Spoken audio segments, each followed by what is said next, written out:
ఏంటి సిరు, ఎవరు మనల్ని ఫాలో అవ్వట్లేదు? మనం వచ్చిన షాక్ నుంచి అటు తేరుకోవాలంటే మినిమం నిలబడతాయి.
ఎక్కడ్రా శృతి?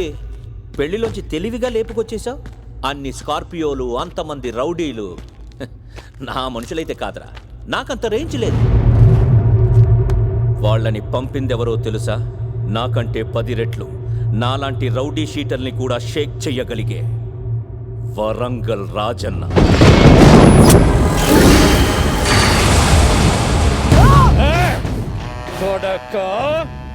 రాజన్న తానే నగరాలు చేస్తావురా?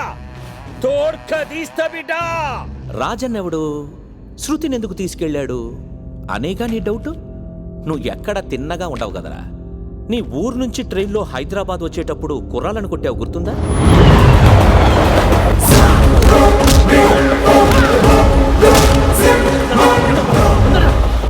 కొట్టించుకున్న వాళ్ళ తాలూకా అనుకుంటున్నావా?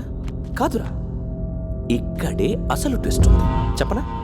ఆ గొడవలో నీ మాటలు, నీ ఫైటు, నీ స్టైలు తెగ నచ్చి నీకు తెలియకుండానే ఒక అమ్మాయి నీకు పడిపోయిందిరా. ఆ అమ్మాయే రాజన్న కూతురు.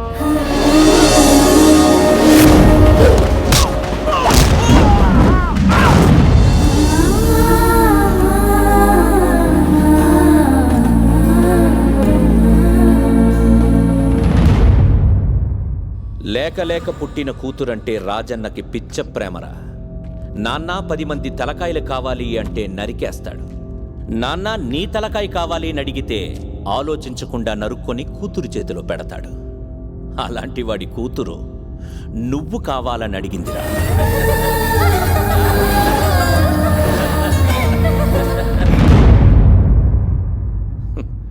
ఇక నిన్ను వదులుతాడా? వాళ్ళ మనుషులు నీకోసం తిరుగుతూ తిరుగుతూ రేపు పెళ్ళనగా నన్నొచ్చి కలిశారు. రాజనికి చెప్పా, సీనుగాడిని తీసుకెళ్లడం అంత ఈజీ కాదు, శృతిని తీసుకెళ్తే వాడే చచ్చినట్టు నీ ఇంటికి వస్తాడు అని. ఇప్పుడు నీకు 2 ఆప్షన్స్ ఉన్నాయిరా. 1 రాజన్న కూతురు మెళ్ళో తాళి కట్టడం, 2 వాడి చేత్తో నీ తల తీయించుకోవడం. అదిరింద్ర బంగారు, ఎవడైనా వాడికి తెలిసిన వీక్ పాయింట్ మీద కొడతాడు. కానీ నువ్వేంట్రా నాకే తెలియని నా వీక్ పాయింట్ మీద కొట్టావు. I appreciate you. కానీ ఇక్కడే నీకు విషయం చెప్పాలి. ఇప్పుడు దాకా సీనుగాడిని భవానీ రేంజ్ దాకా చూసాను. ఇప్పుడు ఆ రాజన్న గాడికి సీనుగాడి రేంజ్ ఏంటో చూపిస్తాను. శృతిని అక్కడి నుంచి ఎప్పుడు ఎక్కడ ఎలా ఎత్తుకెళ్ళిపోతానో వాడికి కాదు, పైన ఉన్న 7 తరాలకి దిమ్మ తిరిగేలా లేపుకొస్తాను.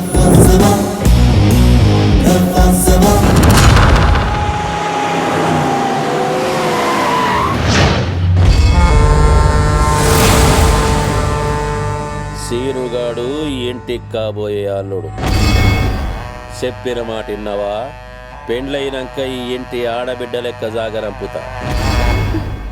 కాదని కథలు పడినవా తోడ్కదీస్తా.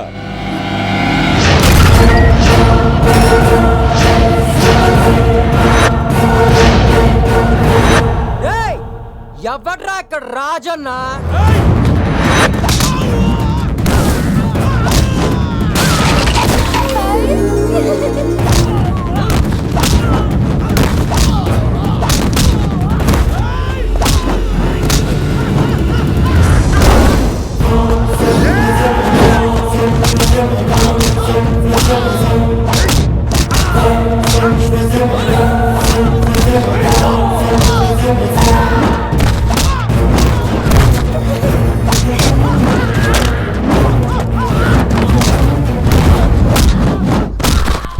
నాయనా ఆయన వచ్చిండే.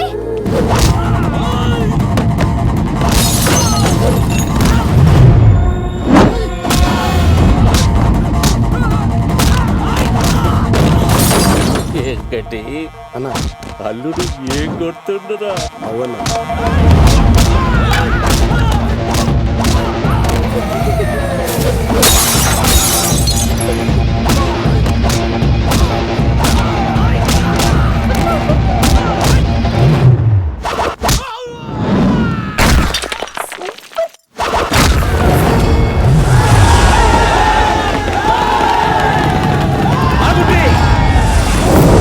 వచ్చారేంట్రా? బతికిపోయాం. సిను ఆగారేంట్రా? రండి రా, రండి రండి రండి రండి, రా రా రా రా రా రా రా. శాబాష్! రా. నా ఇంటికొచ్చి నా మనిషి గుండెల మీద తాను పెట్టి సిట్టికేలేస్తుండురా అల్లుడు. వెంకటి అన్న అల్లుడు జబ్బర్ షేర్లు ఎక్కున్నాడు రే. చలా ఏ రాజన్న, నువ్వు శృతిని ఎత్తుకొస్తే ఎక్కడి నుంచి తీసుకెళ్ళాను అనుకున్నావు కదా? చూసావుగా, క్షణాల్లో ఎవ్వడో వచ్చినా తన్ని తీసుకుపోగలను, కానీ తీసుకెళ్ళనుగా. ఎందుకంటే ఇలాంటి బ్యాక్గ్రౌండ్ నీలాంటి మామే కోసమే నేను ఎదురు చూస్తున్నా. అయినా ఎందుకు మామే అన్ని స్కార్పియోలు, మనుషులు బొక్క? ఒక చిన్న ఫోన్ కొడితే వెళ్ళిపోను. ఫైనల్గా నేను చెప్పొచ్చేది ఏంటంటే, రాజ్ దర్బార్ లాంటి ఇంటికి అల్లుడిని అవ్వటానికి, రాకుమార్ లాంటి కూతురికి మొగ్గుడిని అవ్వటానికి ఈ సీనుగాడికి ఓకే. మరి కాపోర్ని ప్రేమించినావు కదా? ప్రేమించాను మామయ్య, ప్రేమించాను. కానీ అది మిడిల్ క్లాస్ అమ్మాయిని మిడిల్లోనే వదిలేయాలి. చూడు శృతి, నాకు లైఫ్లో సెటిల్ అయ్యే టర్నింగ్ పాయింట్ వచ్చేసింది. నువ్వు కూడా మంచి సౌండ్ పార్టీని చేసుకుని సెటిల్ అయిపో. వారి ఏము షారునవురా. జిందగీలో పైకి రావాలంటే దేన్ని పట్టుకోవాలనో దేన్ని ఇడిచిపెట్టాలనో తెలిసి ఉండాలా. గా ఈ సమయంలో నువ్వు తోపురా. వెంకటి అన్నా. అల్లుడిని ఎట్లా సంజాయిస్తావు అన్నావు చూసినావుగా. అల్లుడు, రేపే నీకు నా బిడ్డకి లగ్గం. రేపా? అదే మామయ్య, అంత సడన్గా? అట్లీస్ట్ ఒక 10 రోజులైనా టైం కావాలి కదా. 10 రోజులా? ఏమిటికి? అదే మీ కూతురు ప్రేమేంటో నాకు తెలియాలి, నా గురించి తనకు తెలియాలి. ఈ 10 రోజుల్లో మా ఇద్దరి మధ్యలో కెమిస్ట్రీ వర్కౌట్ అయ్యేది, ఫిజిక్స్ గా మరి కొంచెం మ్యాథమెటిక్స్ జరిగితే ఇద్దరు హ్యాపీగా ఉంటాం. వెంకటి అల్లుడు మస్తు చదివింట్రా. చదువుడు కాదు, ఏదో కిరికిరి పెడుతుండు. అల్లుడు నువ్వెన్నైనా చెప్పు గాని పెళ్ళాపే ముచ్చటైతే లే.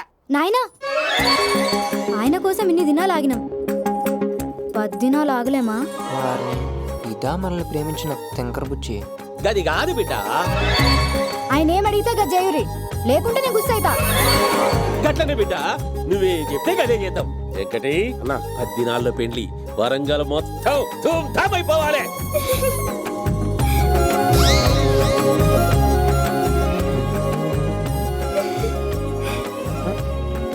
చల్. అన్నా గా పూర్ణ ఏం చేద్దాం? ఎందుకైనా మంచిది పెండ్లయ్యేందాక గిడనే ఉండని. అల్లుడు, నన్ను మర్డర్ చేసిన ఫీల్ అవ్వా, మోసం చేస్తేనే.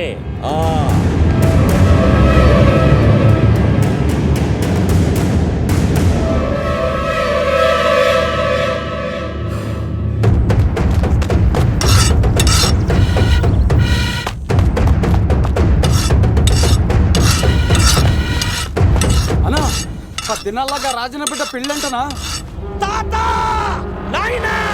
ఈ 10 దినాల్లో అన్ని చంపి నా పగ తీర్చుకుంటా. ఆది గాలించి పేగలేంది 10 దినాలు ఏం పీక్తావు నాన్న?